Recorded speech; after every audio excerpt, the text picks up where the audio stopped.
Hey, it's Randy Pearson here, Vice President of Life and Annuities for Gordon Marketing. And today with me, I've got one of our best life marketers in the business, Paul Bechtold. And we want to talk a little bit about what has been one of the hottest selling products in the marketplace, Indexed Universal Life. But, IUL's gone through some changes of late, and we feel like it's important that you, the agent, know and understand that there are options available to your clients that perhaps purchased an IUL, but are maybe not happy with, what they've seen over the last year or two. So Paul, what are we referencing here? Well, I'd like to talk a little bit today to everybody about what I call the IUL rescue plan. And you alluded to a second ago, maybe some negative consequences that are going on with the IULs, but it doesn't necessarily have to be anything negative at all, okay? Maybe we've got somebody out there that years ago bought an IUL and it has performed well for them, okay? But they're entering the point in their life where protecting against losses is much more important than future gains, or maybe getting those 0 years as we like to talk about with the IUL, okay? So we got options there, but there's many different reasons, Randy, why we might want to look at an IUL rescue plan. So if you want to indulge me for a minute, I'll go through some of those. Okay, right. So obviously the first one we're talking about is underperforming return on investment, right? They're just not getting the performance out of the product. Maybe that's also tied to different indexing strategies that are now obsolete. Obviously, the market in general, right? I mean, it's down right now. Right, so, yeah. Right. But also, we've got some indexing strategies right out there right now that are uncapped strategies. Those were unheard of years ago, right? Obviously, people perceive maybe that we've had a lot of good years, we've had a lot of up years. We perceive that we're going to be going into a bunch of 0 years here, a bunch of negative years. So kind of taking our chips off the table, protecting against that. Also, the structure of the policy makes a huge difference. Maybe we had somebody that was a business owner and they had a policy structured for, a protection or death benefit, right? But now they'd like to 1035 that money into a new product, whether that's another IUL or it's a whole life that has guarantees. And now it's structured maybe more for cash accumulation and leveraging the cash up in that policy, right? So that's a great example of one where there was nothing wrong with the other policy before, but maybe we outgrew it or the client's needs changed. And now we want to shift to a different strategy. Another big one that comes to my mind is the living benefit aspects. How many years ago it wasn't that many years ago, they didn't all have the living benefits attached to them, the critical, the chronic, and the terminal illness benefits, right? Maybe they now like to pick that up. Maybe they're entering into their retirement years, picking up that extra long-term care type of protection that comes seamlessly with the product. Sure. It's just a nice throw-in, right? And then just in general, we always want to be going back to our clients and just reviewing their needs, changes in their needs, where there's other opportunities to improve where they're at without compromising their finances in any kind of way. I see. So lots of reasons why a consumer might be interested in shifting their strategies, or perhaps an agent might want to go out and talk to insureds that they sold policies to. So let's get a little bit deeper and more specific. What type of what action are you suggesting? What are some of the solutions that you're implementing?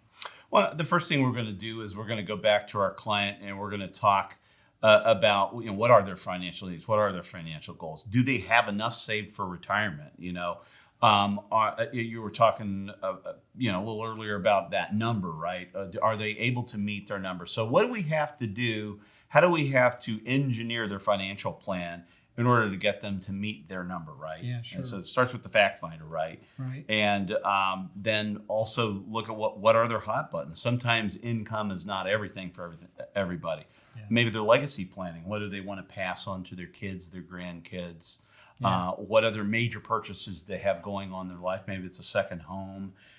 Maybe they're retiring and they have debt, for example. Sure. And maybe we can do a 1035, do an accumulation-focused whole life where we leverage that to help them eliminate debt. There's a myriad of different solutions. So you just mentioned whole life. I mean, when you implement a rescue strategy, is that the product that you're typically moving to, or are you segueing to a different IUL?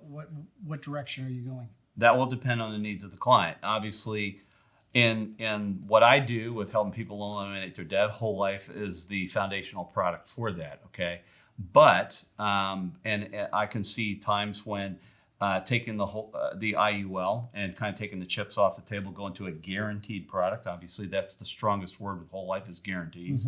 Okay, but then again, if trying to strive for more upside market potential and want to leverage that policy better, another IUL might make sense. Okay. So we are talking about life insurance, and life insurance is the most dramatic tax advantaged vehicles that are out there. If we're discussing potentially letting go of a product and moving into a different product, what type of tax implications might the consumer get involved with, and that the advisor, the agent, needs to be aware of?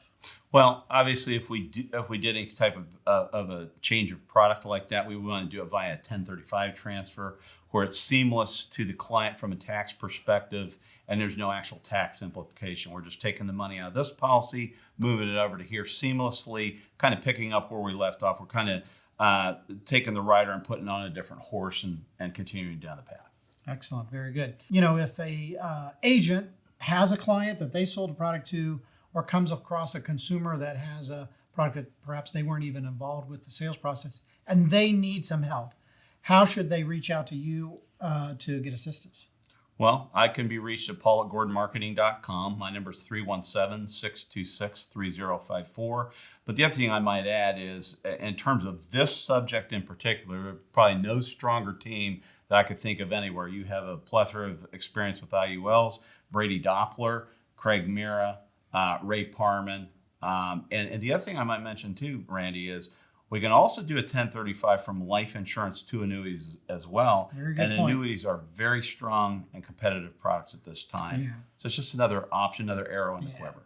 That's a great point, Paul, because most agents aren't even aware that you can 1035 from a life insurance policy to an annuity. Now, you can't 1035 from an annuity into a life insurance contract, but from a life to an annuity is an available strategy. And you're absolutely right. In today's market, that might be a very valuable strategy that a consumer might want to implement.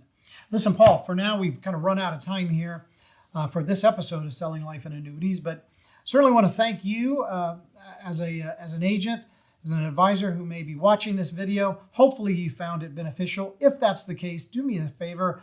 Click subscribe at the bottom of this video, as well as the notification bell, so you'll know each time we come out with some more valuable content. But for Paul Bechtold and myself, we'd like to wish you happy selling.